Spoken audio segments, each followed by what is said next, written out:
Audio Jungle.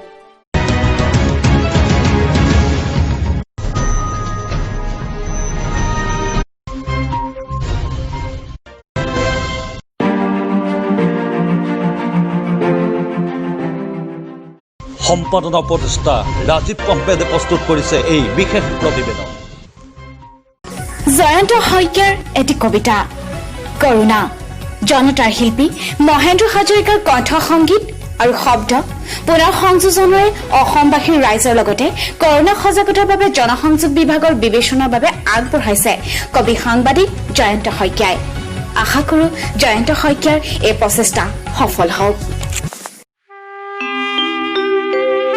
Jayanta তইতো আগৰ পৰাই ভাল সেই 2003 চনতেই মহামান্য ৰাষ্ট্ৰপতি APJ আব্দুল কালামৰ পুৰস্কাৰ প্ৰাপ্ত তোৰ সেই প্ৰথম কাব্যগ্ৰন্থ সূৰ্যৰ সন্ধান, তাতেই তোৰ স্পষ্টবাদিতাৰ সাৱলীল প্ৰমাণ। হেৰ তই যে মোৰ মৰম ধেমেলীয়া সঁচা খবৰ সাঁচতীয়া, সঁচা খবৰ বিলনীয়া স্নেহ উৎপতীয়া, তই যে মোৰ কলং পৰিয়া ভাই। হেৰ দুয়োকে নুবুজো যদিহে আমাৰ মন বুজোতা নাই, হেৰ এই জীৱন ধন সাঁচোতা নাই। জয়ন্ত শইকীয়া বহুতৰে মুখত আজি এটাই কথা, তেওঁ আজিকালি কবিতা লিখিছে আৰু এতিয়া হেনো খবৰৰ কাৰ্যালয় খুলিছে। বহু দিনৰ মূৰত জয়ন্তই কামত ধৰিছে আগতকৈ বহু বেছি ভালকৈ। চাৰিওফালে এতিয়া মাথো এটাই শব্দৰ প্ৰতিধ্বনি, এটাই মাথো অস্বাভাৱিক বিষাক্ত শব্দৰ বুকুপুৰা বৰ্ণ। মানুহৰ উশাহে নিশাহে, মানুহৰ ভাৱে অনুভৱে, মানুহৰ মনে অনুৰণে, বতাহৰো কাণে কাণে ওচৰে কিনি লগে, জোনাকে জোৱাৰে এন্ধাৰে পোহৰে বনে কি অৰণ্যই। এতিয়া মাথো এটাই উৎপতীয়া তেজ বিয়া আতংকৰ ভেঙুচালি, এটাই মাথো হুমুনিয়া, এটাই বিষাক্ত অদৃশ্য আতংক ভয়াৱহ মহামাৰী, সকলোতে মাথো এটাই বিষাক্ত ভাইৰাছ কৰোণা কৰোণা কৰোণা, নৰ সংহাৰী কৰোণা। মানুহৰ হাওঁফাওঁৰ তেজ পিয়া কৰোণা, উশাহৰ তেজ পিয়া কৰোণা। হেৰ বিশ্বখনতেই হুৰাহুৰে মানুহ মৰিছে, বিশ্বখনত হুৰাহুৰে মানুহ মৰিছে। অত্যাচাৰী কাল আমানিশাত জগতত দিনে দিনে মৃত্যুৰ কিৰিলি বাঢ়িছে।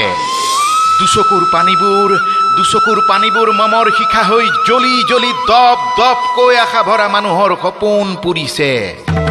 পিছে কোনোবাখিনিৰ কৰবাত মানুহৰ এতিয়াও য'তে ত'তে নিজৰ জীয়া জীৱনটোক লৈ ক্ষণিকৰ অতপালি যেন বেলাই বেছিকৈহে বাঢ়িছে। হেৰ কিহৰ ইমান উৎপাত বাঢ়িছে, কিহৰ ইমান বিফলৰ ফুটনি বাঢ়িছে? এতিয়াও কিয় বাৰু আমি সজাগ আৰু সচেতন হ'ব পৰা নাই?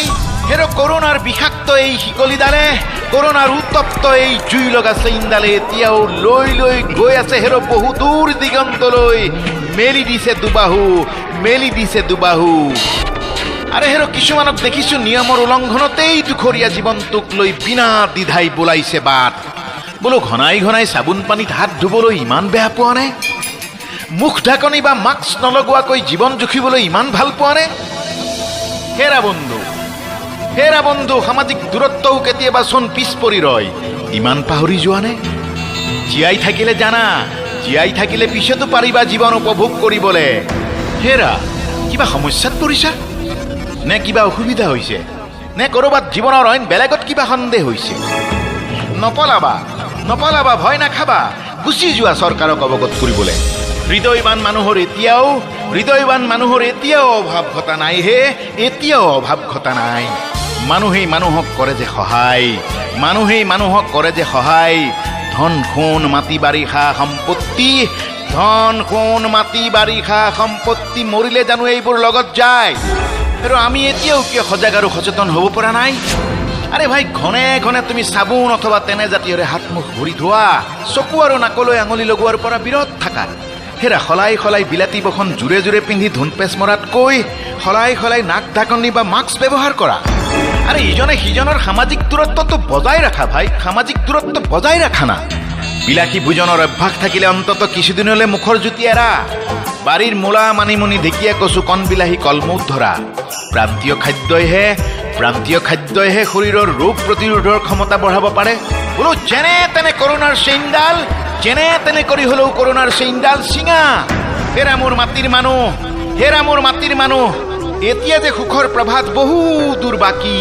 কথাতেই কয় সাৱধানীৰ মৰণ নাই, সজাগ আৰু সচেতনতাইহে জীৱনৰ আয়ুস বঢ়ায়। মোৰ মাটিৰ মানুহ, মাটিৰ জীৱন এই মাটিতেই মিলিব। উচ্চ নিচ্চ ধনী দুখীয়া ৰজা প্ৰজা কলা বগাৰ যত বৈষম্য অহংকাৰ এদিন জুয়ে কৰিব চাই, এদিনতো জুয়েই কৰি দিব চাই। মানুহৰ ভৰসাৰেই মানুহ থাকে জীয়াই। হে মোৰ মানৱ দৰদী হৃদয়বান অৰ্থবান ধনী মানি যত ভোগবী ৰাধ্যবন্ত, দুখীয়া নিচলাৰ একমাত্ৰ ত্ৰাণকৰ্তাই পৰত তোমালোকেই। দৰিদ্ৰ ক্ষুধাৰ্থজনক বিষাদ আৰু বিপদগ্ৰস্ত সেই নিচলাজনক তোমালোকে মৰম কৰা, তোমালোকে সহায় কৰা, তোমালোকে ইসবক জীয়াই থকাৰ উপায় দিয়া, প্ৰেৰণা দিয়া। আৰ্তজনক অনাদৰ নকৰি অলপ হলেও আহাৰ দিয়া, নিৰাপদ আশ্ৰয়ৰ সুবিধা দিয়া, সাধাৰণ এখনি বস্ত্ৰ দিয়া, নিঃকিন ৰোগীয়া সুখীয়া দুখীয়াৰ অলপ কিছু হলেও চিকিৎসা বা ঔষধৰ ব্যৱস্থা কৰি দিয়া। আহা আহা, আমি সকলোৱে সংকল্প লওঁ, কৰোনাৰ বিৰুদ্ধে যুঁজি যাম, কৰোনাক পৃথিৱীৰ পৰা খেদি পঠাম। কৰোনাৰ বিৰুদ্ধে যুঁজি যাম, কৰোনাক পৃথিৱীৰ পৰা খেদি পঠাম।